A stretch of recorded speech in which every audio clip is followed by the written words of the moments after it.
ஏற்கனவே வந்து உங்களுக்கு தெரிஞ்சதுதான். பேருந்து வந்து தலித்துகள் பகுதியில் வந்து போகாமல் இருந்திருக்கு. கடந்த முறை நான் வரும்பொழுது அது மக்கள் ஒரு கோரிக்கை வைத்திருந்தார்கள். அதை பேருந்து விட வேண்டும் என்று கோரிக்கை வைத்திருந்தார்கள். இது நீண்டகால கோரிக்கை. இது ஒரு தீண்டாமையினுடைய வடிவம், நவீன தீண்டாமையினுடைய வடிவம் என்று கடந்த முறையே நாங்கள் வந்து குறிப்பிட்டிருந்தோம்.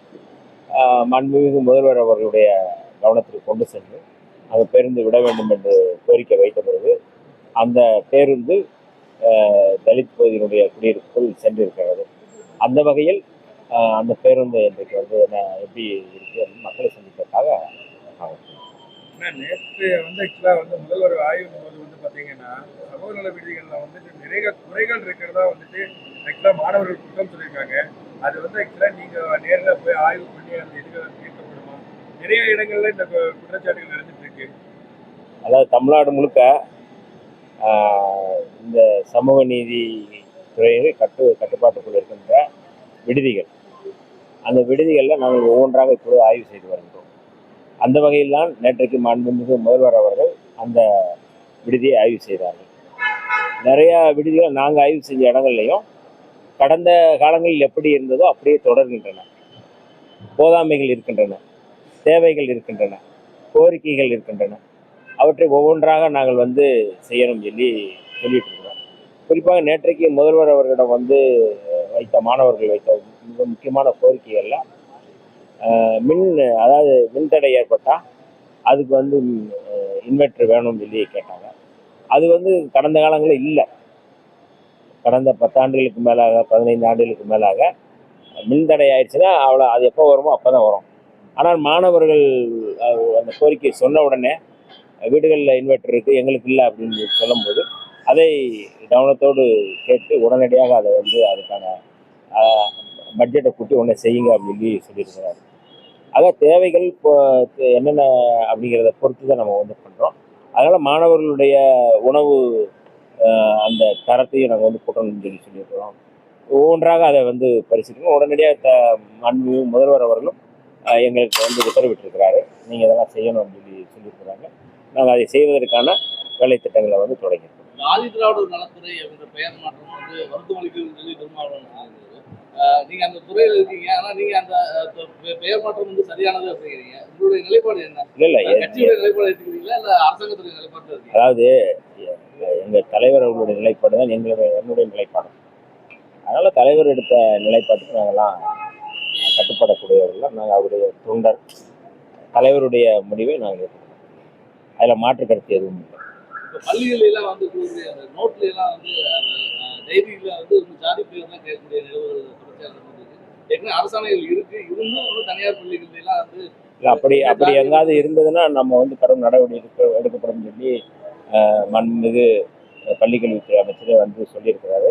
அதுதான் எல்லா துறைகளுக்கும் அதுதான் பொருந்தும். புதிதாக இல்லை, எங்கேயுமே சாதி தொடர்பான அணுகுமுறையோ அந்த பாகுபாடோ இருக்கக்கூடாது என்பதால் அந்த அடிப்படையில் நாங்கள் வந்து சமூக நல விடுதிகள்ல நீங்க இப்போ வந்து அமைச்சராக பொறுப்பேற்றீங்க. அதாவது வேற ஏதாவது அவங்களுக்கு செஞ்சு கொடுக்கறதுக்கான திட்டங்கள், புதிய திட்டங்கள் ஏதாவது வச்சிருக்கீங்களா? தற்போதைய நிலை மாற்றத்தை மாறி வந்து இல்லை, அது இப்போ சொன்னல அவங்களுடைய தேவைகள், கோரிக்கைகள், போதாமைகள் எல்லாவற்றையும் தெரிஞ்சுட்டு ஒன்று நாங்கள் செய்கிறோம். அதில் ஒன்று தான் இந்த வந்து இன்வெர்டர் ஒன்று, உணவு தரத்தை கூட்டுறது, இது எல்லாமே அதில் சொல்கிறது தான். அதனால இல்லை, அதுதான் இதுவே மிக முக்கியமானதாக தான் இருக்கணும். அவங்களுக்கு தேவை, பெரிய மாணவர்கள் தேவை வந்து நல்ல ஸ்ட்ரென்த்தான உணவு தான் இருக்கணும். அதை நாங்கள் கொடுக்கறது தான் முயற்சி பண்ணுறோம். அப்போ மின் தடை இல்லாமல் இருக்கணும்னு நினைக்கிறோம். வேறு விளையாட்டுக்கான ஒரு மைதானம் வேணும்னு கேட்குறாங்க. அந்த இடத்துல வந்து எங்களுக்கு ஒரு ஜிம்மு மாதிரி வேணும்னு கேட்குறாங்க. லைப்ரரி நவீனத்துவம் வேணும்னு கேட்குறாங்க. அது எல்லாமே கோரிக்கைகள். அதை வந்து நம்ம வந்து ஒன்றுன்னா நம்ம வந்து செஞ்சுருக்கோம். ஏற்கனவே அது பரிசீலனை இருக்கிறது தான். அதை நம்ம செய்கிறதுக்கு தான் நம்ம வந்து ஒப்புக்கொண்டிருக்கோம். கோவை நீதிமன்றம் முன்னாடி வந்து அம்பேத்கர் சிலை 2008 தீர்மானம் போட்டு கோவை மாநகராட்சியில், ஆனால் இப்போ வரைக்கும் சிலைகள் வந்து அம்பேத்கர் சிலை வந்து வைக்க முடியல. தொடர்ச்சியாக அந்த தலித் அமைப்புகள் தொடர்ச்சியாக வலியுறுத்திக்கிட்டே இருக்காங்க. இது வரைக்கும் அதை செய்ய முடியல. அது கவனத்தில் எடுத்துக்கிறீங்களா? இது குறித்து நேற்றைக்கு தான், நீ கேட்பதற்கு முன்பாகவே நேற்றைக்கு தான் வந்து இது குறித்து பேசியிருக்கிறோம். மாண்புமிகு பிற்படுத்தப்பட்டோர் நலத்துறை அமைச்சர், கோவையினுடைய பொறுப்பு அமைச்சர் மரியாதைக்குரிய அண்ணன் சம்பத்குமார் அவர்களோடு கலந்து பேசியிருக்கிறோம். அவர் தான் இதை வந்து முன்னெடுத்து நம்ம செய்யணும்னு சொல்லியிருக்கிறாங்க. ஆகவே உங்களுடைய அந்த விருப்பமும் மக்களுடைய விருப்பமும் அது நிறைவேறும் என்பதில் எந்த மாற்று கருத்து இல்லை. கோவை சிறையில் இருக்கக்கூடிய சிறைவாசிகள் வந்து நீண்ட நாட்கள் எல்லாத்துலேயும் ஒரு கோரிக்கை வச்சிருக்காங்க. அவங்கள வந்து ஆக்சுவலாக ரிலீஸ் பண்ணணும்னு சொல்லிட்டு அது வந்து நீங்கள் வந்து ஆக்சுவலாக வந்து அரசுக்கு வந்துட்டு இதை பற்றி நீங்கள் இது பண்ணுவீங்களா? அதாவது இந்த கோவை இஸ்லாமிய சிறைவாசிகள் விடுதலை தொடர்பாக நீண்ட காலமாக அந்த விடுதலையில் களப்பணியாற்றுகின்ற பங்காற்றுகின்ற ஒரு இயக்கம் விடுதலை சிறுத்தைகள் இயக்கம். பல பத்தாண்டுகளாக அவர்கள் வந்து சிறையில் சொல்லனா துயரத்தில் இருக்கிறார்கள். அந்த குடும்பத்தைச் சேர்ந்தவர்கள் எங்களை தொடர்ந்து தலைவர் அவர்களை சந்தித்து, அதே போல் வந்து மாண்புமிகு பள்ளிக்கல்வித்துறை அமைச்சர் அவர்களை சந்தித்து, சட்டத்துறை அமைச்சரை சந்தித்து, என்னை சந்தித்து கொடுத்திருக்கிறார்கள். அதை வந்து நாங்கள் வந்து மாண்புமிகு முதல்வர் அவர்கிட்ட கொடுத்துருக்குறோம். அப்போ அதை எத்தனை பேர் விடுதலை செய்வார்கள், எத்தனை பேர் அப்படிங்கிற லிஸ்ட்டு வந்து இப்போ வந்து எடுத்துட்டு இருக்கிறாங்க. கட்டாயம் அவருடைய விடுதலை மிக விரைவில் இருக்கு என்பது மட்டும் இந்த ஒரு சில இடங்களில் வந்து இரட்டைக்கோளை இன்னும் அது வந்து நேரடியாக எங்களுக்கு கவனத்தில் வர்றதை தாண்டி வந்து விடுதலை சிறுத்தைகள் மற்ற திராவிட இயக்கங்கள்லாம் அதில் வந்து போராட்டங்களை முன்னெடுத்துட்டு இருக்கிறாங்க. அதை ஒழிக்கவும் செஞ்சுட்டு இருக்கிறோம். வெளிப்படையாக பீஸ்லாம் எங்காவது இருக்குது அப்படின்னா நம்ம கவனத்துக்கு வந்துச்சுன்னா உடனே அதுக்கு மேலே நடவடிக்கை எடுக்கணும். மாண்புமிகு முதல்வர் அவர்கள் கடந்த முறை நாங்கள் வந்து பேசும்பொழுது இந்த மாதிரி இரட்டைக்கோளை எங்காவது இருந்தால் கடும் நடவடிக்கை எடுக்கப்படும்னு சொல்லியிருக்கிறாங்க.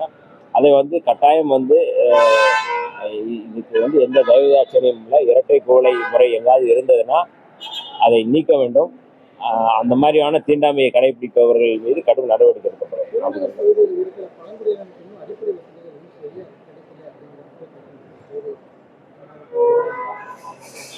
இப்போதான் சமீபத்தில் தான் நான் வந்து இந்த ஒவ்வொரு மலைப்பகுதியாக நாங்கள் போயிட்டு இருக்கோம். பழங்குடி மக்களுடைய வாழ்வாதார பிரச்சனை, அவர்களுடைய தேவைகள், அவர்களுடைய கோரிக்கை எல்லாவற்றையும் கேட்டிருந்து ஒவ்வொரு மலைப்பகுதியாக போயிருக்கோம். இப்போ வந்து நாங்கள் வந்து கல்வராயன் மலைக்கு போயிருந்தோம். அதற்கு முன்பு வந்து ஈரோட்டில் இருக்கிற காளி திம்பம் போயிருந்தோம். ஒவ்வொன்றாக நாங்கள் வந்து கேட்டிருந்து, அதாவது இதுவரை எந்த அமைச்சரும் வந்து இது மாதிரியான மலைப்பகுதியில் அதை போக முடியாத மலைக்கு யாரும் போனதில்லை. நாங்கள் போய் அதிகாரிகளோட போய் ஆட்சியரோட போய் அதை வந்து அவருடைய பிரச்சனை என்னன்னு கேட்டுட்டு இருக்கோம். சாலைகள் இல்லை அப்படிங்கிறத இப்போதான் நம்ம வந்து அதை வந்து அவர்களுக்கு ஒரு சிறப்பு கவனம், ஸ்பெஷல் கேர் எடுக்கக்கூடிய ஒரு அரசாக நம்முடைய அரசு இருக்கு அப்படிங்கிறத வந்து நமக்கு புரிஞ்சிருக்கிறாங்க. கட்டாயம் அதை வந்து நாங்கள் நிறைவேற்றுவோம். திருமாவளவன் வந்து தொடர்ச்சியா அரசு தொடர்பான அரசு மீது பல்வேறு ஆக்கப்பூர்வமான விமர்சனங்களை முன் வச்சிருக்காங்க. ஆனா வைகோ வந்து அந்த மாதிரி விமர்சனத்துக்கு ஏன் அப்படின்னு ஒரு காட்டமா விமர்சனத்துக்கு பேச சொல்லாம காட்டமா வந்து விமர்சிச்சிருக்காரு. ஏற்கனவே வந்து கிளைகளே இல்லாத கட்சிக்கு 8 தொகுதி கொடுத்தாங்க அப்படின்னு சொல்லி அப்பயும் விமர்சிச்சிருக்காரு. தொடர்ச்சியா விடுதலை சிறுத்தைகள் மேல வைகோக்கு என்ன கோவம்? தொடர்ச்சியா பேசிட்டே இருக்கு. அண்ணன் வைகோ அவர்களை நாங்கள் எப்போதும் நேசிக்கக்கூடியவர்கள். அவர் எந்த விமர்சனமும் எவ்வளவு அவதூறு பரப்பினாலும் அவர் எப்போதும் நேசிப்பவர்கள் விடுதலை சிறுத்தைகள் என்பதை அவர் புரிந்து